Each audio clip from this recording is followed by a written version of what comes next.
की बात हो रही थी, वो मकसद देश की आजादी का मकसद है।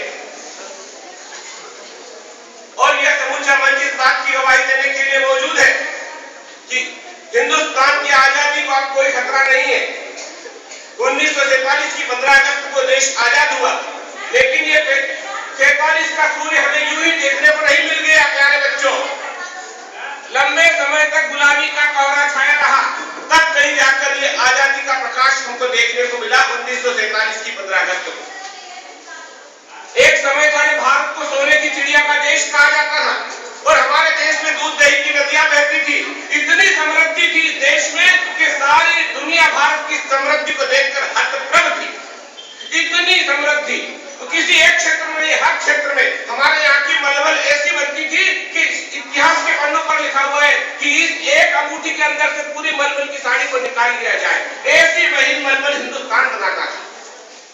ऐसी समृद्धि कि जिसको देखकर दूर बैठे हुए अंग्रेजों की आंखें चौंधिया गई। उन्होंने कहा ऐसी समृद्धि को तो अपने देश में होना चाहिए। और वे चोर रास्ते से, मैं डंके की चोट से कहना चाहता हूं कि अगर भारत से कोई सीधे मुकाबले में आना चाहे तो दुनिया की कोई ताकत भारत का मुकाबला नहीं कर सकती है, लेकिन चोर रास्ते से हाथ जोड़कर व्यापारी बनकर अंग्रेजों ने हिंदुस्तान में प्रवेश करने की कोशिश की।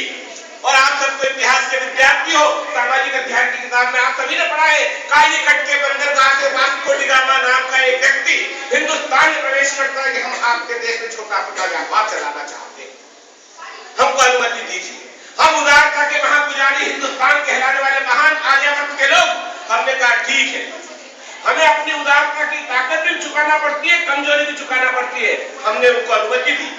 रफ्ता रफ्ता उन्होंने अपना व्यापार फैलाया, फैलाते फैलाते यहाँ पूरी कंपनी बना ली, ईस्ट इंडिया कंपनी की स्थापना कर ली। और देखते ही देखते सारे हिंदुस्तान की मशीनों को, यहाँ के सारे व्यापार को, यहाँ की सारी आर्थिक प्रगति को ब्रिटेन ले गए और सारे हिंदुस्तान को गुलाम बना कर रख दिया। जो सोने की चिड़िया थी वो अंग्रेजों के शिकंजे में कैद हो चुकी थी। भारत में गुलामी का अंधकार छाया हुआ था, सुप्त हो गया था सारा भारत। प्यारे बच्चों, तब लंबे समय तक कोई लड़ाई नहीं हुई, कोई संघर्ष नहीं हुआ, चुपचाप हम अपनी गुलामी को सहन करते रहे। 1857 में झांसी की रानी के नेतृत्व में देश की आजादी की पहली लड़ाई लड़ी गई। वो झांसी की रानी जो इतनी सी थी, जिसकी उम्र मुश्किल से 16, 18, 19 साल होगी, उसने इतनी बड़ी ब्रिटिश हुकूमत को चुनौती दे दी। जिस ब्रिटिश हुकूमत के बारे में कहा जाता है कि उनके समय में सूली में अस्त्र नहीं होता था, ऐसी ब्रिटिश हुकूमत को हमारे देश की एक छोटी सी बालिका ने चुनौती दी, चाहे तुम कुछ कर लो, मैं अपनी झांसी नहीं दूंगी। बस यहाँ से शुरू आजादी की चिंगारी। झांसी की रानी का बलिदान होना था, लेकिन हमारे देश की वीरांगना महिलाएं बलिदान से नहीं डरती।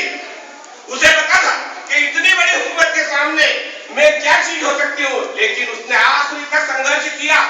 और जब ये लगा कि अब मेरा संघर्ष इस आकर्षक ताकत का मुकाबला नहीं कर पाएगा और ये जल्लाद ताकतें दहलने वाली नहीं है, उन्होंने आत्मोत्सर्ग कर दिया। झांसी की रानी की समाधि आज भी हमें याद दिलाती है। फिर मंगल पांडे, विवेकानंद, दयानंद सरस्वती, लंबा इतिहास रहा।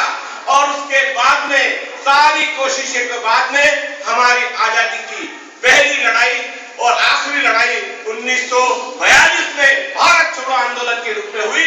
9 अगस्त 1942 को महात्मा गांधी ने आह्वान कर दिया, डू और डाई,